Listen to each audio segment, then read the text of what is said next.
कर्पूरगौरं करुणावतारं संसारसारं भुजगेंद्रहारं.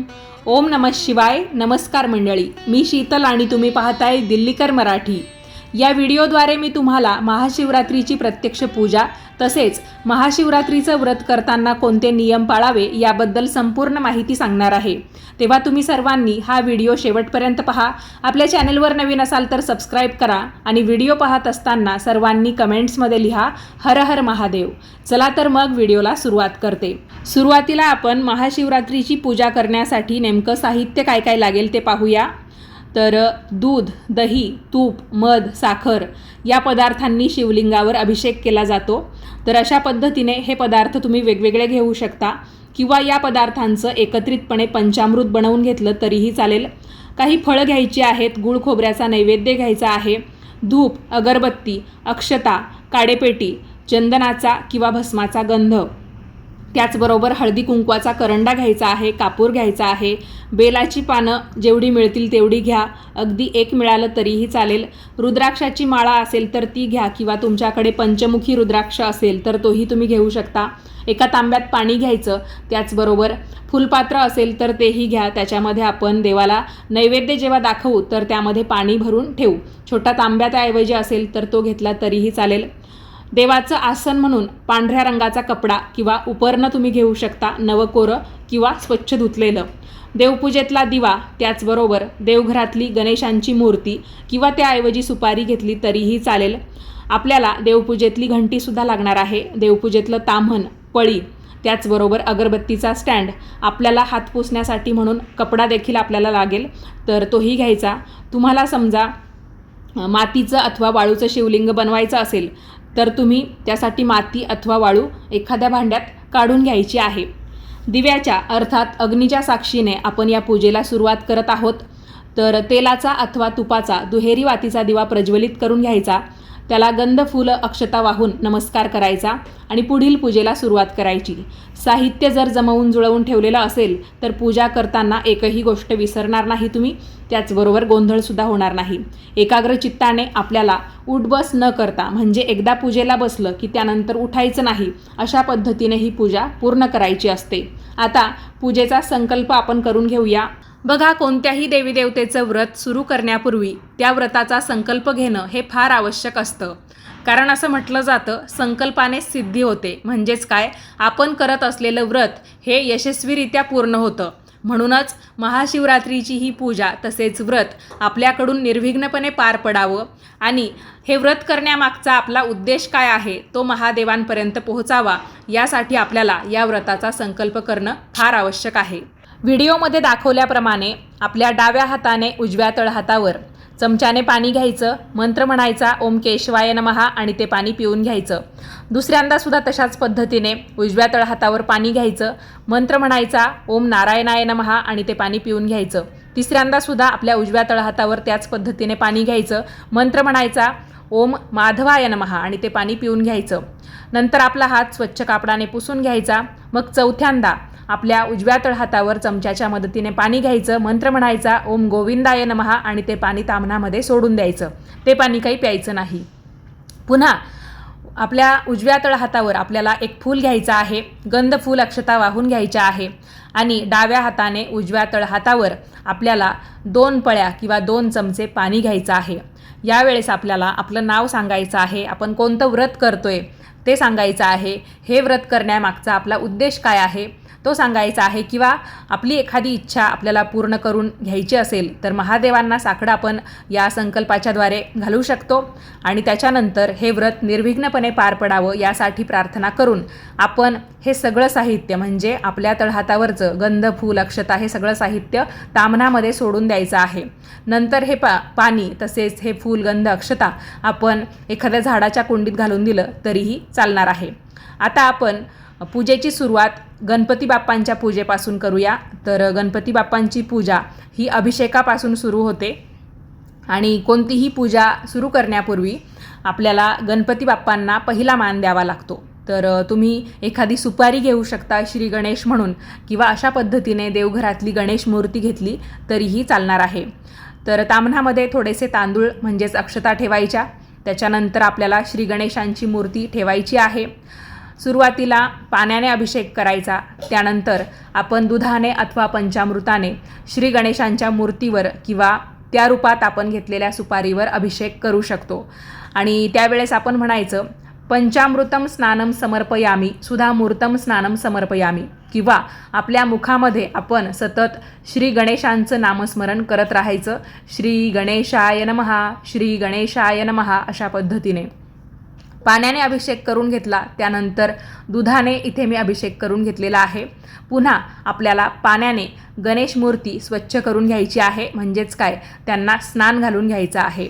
आता तुमच्यापैकी सर्वांनाच हा प्रश्न पडलेला असेल किंवा सर्वांनाच हे विचारायचं असेल की महाशिवरात्रीची पूजा नक्की कधी करावी, कोणत्या वेळेमध्ये करावी, काही शुभमुहूर्त आहेत का, सकाळी करावी की रात्री करावी. तर बघा, महाशिवरात्री की जिच्या नावातच रात्री हा शब्द येतो, म्हणजेच काय, ही पूजा आपल्याला रात्री करायची असते.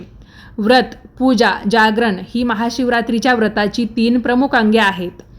तर महादेवांची पूजा प्रदोष काळामध्ये करणं शुभ मानलं जातं.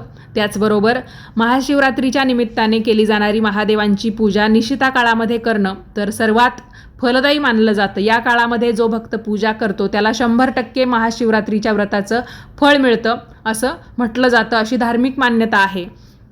तर मी तुम्हाला जास्त वेळ वाया न घालवता शुभमुहूर्त सांगते. 15 फेब्रुवारी 2026 वार रविवार या दिवशी संध्याकाळी 6:11 ते रात्री 9:22 पहिला शुभमुहूर्त दिलेला आहे.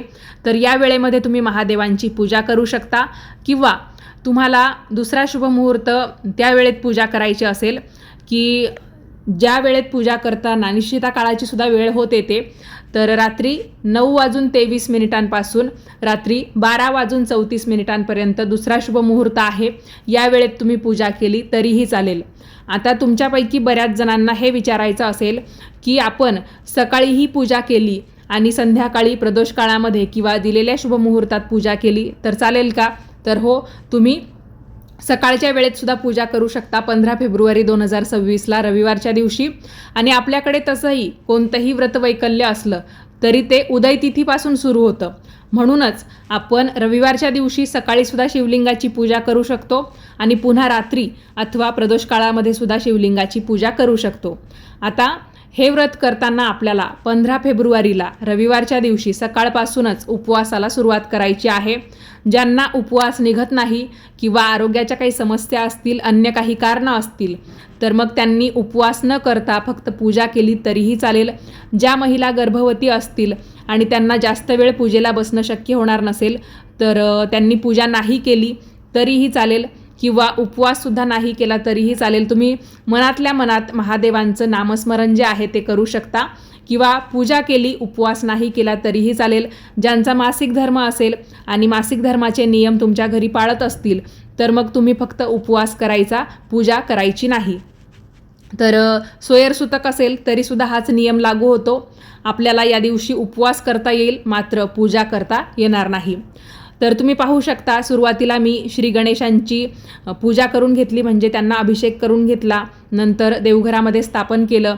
तुम्ही वेगळी पूजा मांडणार असाल पाटावर अथवा चौरंगावर तर तिथेच एका साईडला म्हणजे आपल्या उजव्या हाताला गणपती बाप्पांच्या मूर्तीची स्थापना केली तरीही चालणार आहे. म्हणजे जे आपण पांढरं आसन अंथरू ना, तर तिथे मी देवघरामध्ये गणपती बाप्पांची स्थापना केली, त्यांना गंधफुलं अक्षता वाहिल्या, नमस्कार केला. आता आपण शिवलिंगाचा अभिषेक करूया. तर अशा पद्धतीने एका ताम्हणामध्ये अक्षता ठेवायच्या आणि शिवलिंगाची पूजा करताना आपल्याला पांढऱ्या रंगाच्या अक्षता वापराव्या लागतात, हळदी कुंकवाच्या नाही. त्याच्यामुळे पांढरे अखंड तांदूळ ठेवायचे, त्याच्यावर शिवलिंग ठेवायचं आणि सुरुवातीला पाण्याने अभिषेक करायचा. त्यानंतर गाईच्या कच्च्या दुधाने, कच्चं दूध म्हणजे गाईचं न तापवलेलं दूध, तर या कच्च्या दुधाने अभिषेक करायचा. दूध असेल, दही असेल किंवा पंचामृत जरी असेल तर तुम्ही ते एखाद्या स्टीलच्या भांड्यात घ्या, तांब्याच्या भांड्यात मुळीच घेऊ नका, कारण त्याच्यामध्ये जे काही दही असतं किंवा दुधाची सुद्धा रासायनिक अभिक्रिया तांब्याशी होते, पितळेशी होते आणि मग त्या पदार्थाचं विषारी पदार्थांमध्ये रूपांतर होतं असं म्हटलं जातं आणि वैज्ञानिक कारणंसुद्धा तशीच दिलेली आहेत. त्याच्यामुळे स्टीलच्या भांड्यात तुम्ही पंचामृत किंवा दूध, दही हे पदार्थ घ्यायचे आहेत. आणि दुधाचा अभिषेक करायचा, त्याच्यानंतर दह्याचा करायचा, त्यानंतर गाईच्या तुपाचा अभिषेक करायचा. गाईचं तूप आपण थोडंसं कोमट करून घ्यायचं, जेणेकरून ते व्यवस्थितपणे विरघळेल आणि आपल्याला अभिषेक करताना ते चांगल्या प्रकारे वापरता येईल. एकदम कडकडीत तूप करायचं नाही, म्हणजे खूप जास्त गरम करायचं नाही, फक्त कोमट करायचं, ते विरघळेल इतपत. नंतर मधाचा अभिषेक करायचा आणि मधाचा अभिषेक करून झाल्यानंतर साखरेचा अभिषेक करायचा. तर हे पदार्थ आपल्याला खूप जास्त प्रमाणात वापरायचे नसतात. अगदी थोड्या थोड्या प्रमाणामध्ये हे पदार्थ आपण वेगवेगळ्या वाट्यांमध्ये घेऊन नंतर ते शिवलिंगावर अभिषेक करण्यासाठी वापरू शकतो. प्रत्येक पदार्थाचा अभिषेक शिवलिंगावर करताना आपल्या मुखामध्ये सतत महादेवांचं नाव असलं पाहिजे. हर हर महादेव, ओम नमः शिवाय अथवा ओम नमो पार्वतीपतये हर हर महादेव हे आपण म्हटलो तरीही चालणार आहे, कारण हा दिवस महादेव आणि पार्वती यांच्या विवाहाचा दिवस समजला जातो. आणि शिवलिंगामध्ये फक्त महादेव आहेत असं नाही, तर त्यांचा संपूर्ण परिवार सामावलेला आहे. त्यामध्ये गणपती आहेत, महादेव आहेत, माता पार्वती आहे, त्याचबरोबर कार्तिकेय आहेत आणि त्यांची कन्या अशोक सुंदरीसुद्धा आहे. त्याच्यामुळे आपण शिवलिंगामध्ये त्यांचा सर्व परिवार सामावलेला आहे आणि शिवलिंगाची पूजा करताना या सर्व देवी देवतांची पूजा आपल्याकडून होते असं समजूनच ती पूजा पूर्ण करायची असते. तर बघा, आपण महादेवांवर सर्व पदार्थांचा अभिषेक करून घेतला. तुम्ही या सर्व पदार्थांचं एकत्रितपणे पंचामृत तयार करून घेतलं तरीही चालणार आहे आणि मग त्याचा अभिषेक तुम्ही करू शकता. आणि सगळ्यात शेवटी पाण्याने शिवलिंग स्वच्छ धुवून घ्यायचं. म्हणजेच काय, पहिला अभिषेक पाण्याचा असतो, मग इतर पदार्थांचा असतो आणि शेवटचा अभिषेकसुद्धा पाण्याचा असतो. तर स्वच्छ कापडाने शिवलिंग पुसून घ्यायचं. जर तुम्ही पार्थिव शिवलिंग बनवणार असाल तर मग अगदी थोडे थोडे पदार्थ तुम्ही त्या शिवलिंगावर वाहायचे, जेणेकरून ते शिवलिंग असं खंडित होणार नाही. आणि खूप जास्त प्रमाणात आपण ते पदार्थ वाहिले तर आपण बनवलेलं शिवलिंग जे आहे ते व्यवस्थितपणे दिसणार नाही. त्यामुळे अगदी थोडं थोडं करून ते पदार्थ वाहायचे. आणि जे पदार्थ अतिशय जे पातळसर असतात, जसं की दूध असेल, पाणी असेल किंवा तूप असेल, मध असेल, तर यांची एकेरी धार त्या शिवलिंगावर लागली पाहिजे असाच प्रयत्न आपण ठेवायचा आणि त्या पद्धतीने ते पदार्थ अर्पण करायचे. दह्याचं शक्यतो तसं होणार नाही आणि साखर तर आपल्याला डायरेक्ट वाहायची असते. त्यामुळे प्रयत्न ठेवायचा की एकेरी धार त्या शिवलिंगावर आपल्याला धरता आली पाहिजे. यानंतर आता पूजा मांडून घेऊया. पांढऱ्या रंगाचं स्वच्छ कापड घेऊ शकता किंवा पांढरं नवकोरं उपरणं तुमच्याकडे असेल असं मोठं, तर ते सुद्धा तुम्ही आसन म्हणून वापरण्यासाठी घेऊ शकता. तर मी काय केलं, देव्हाऱ्याचा जो ट्रे असतो खालचा तो पुढे ओढून घेतला आणि त्याच्यावरच ही पूजा मांडते.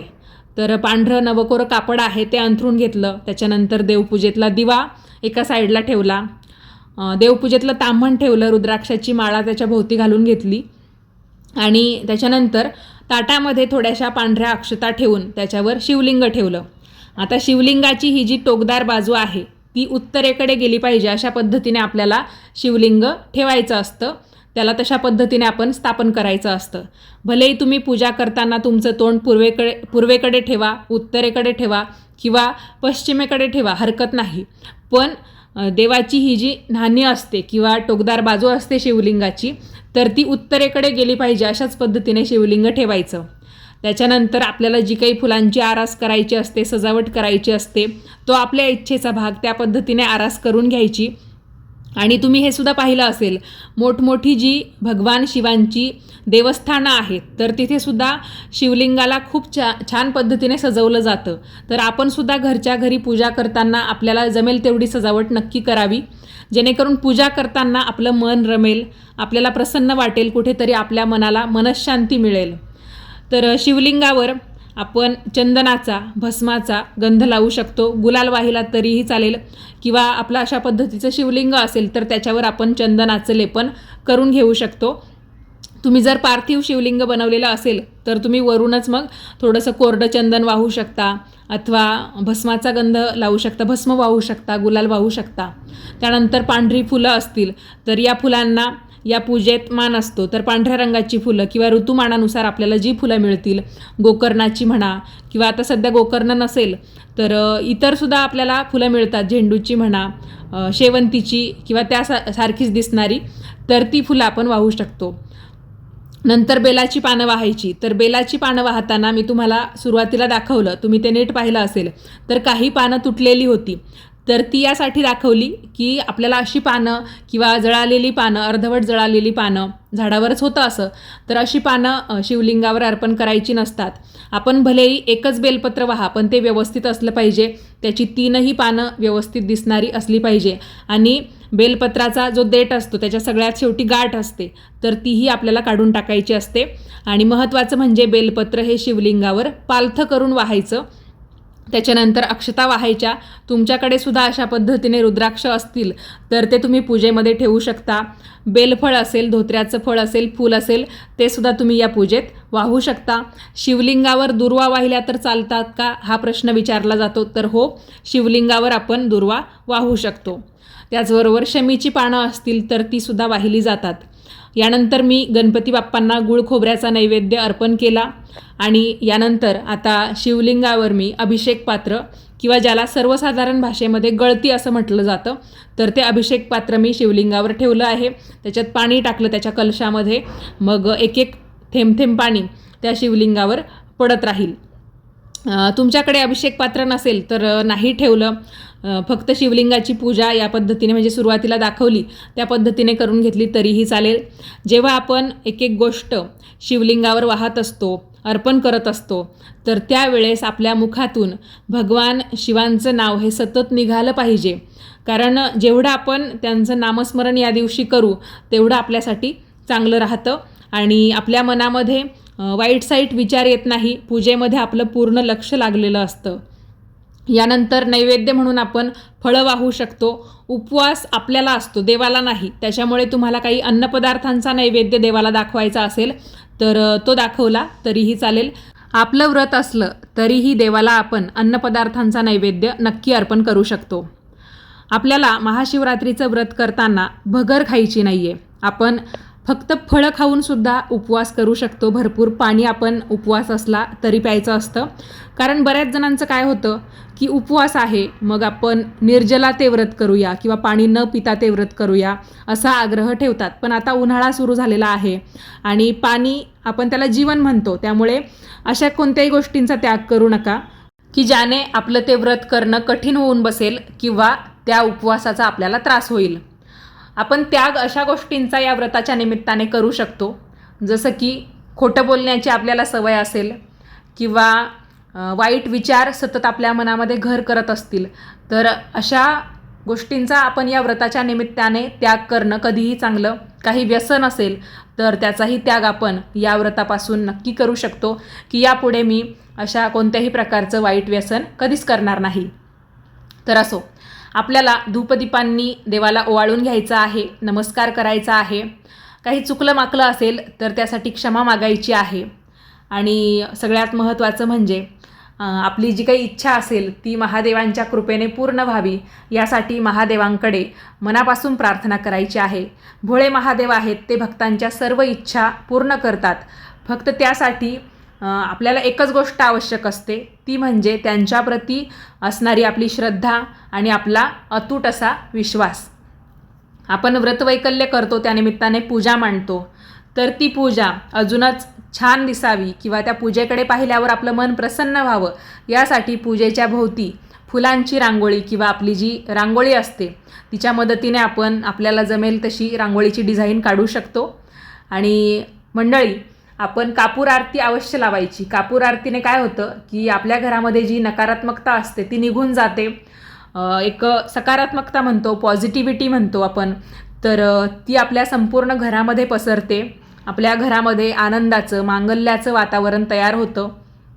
त्याचबरोबर आपल्याला कापूर आरती लावताना कर्पूर गौरम करुणावतारम ही जी कापूर आरती असते ती अवश्य म्हणायची असते.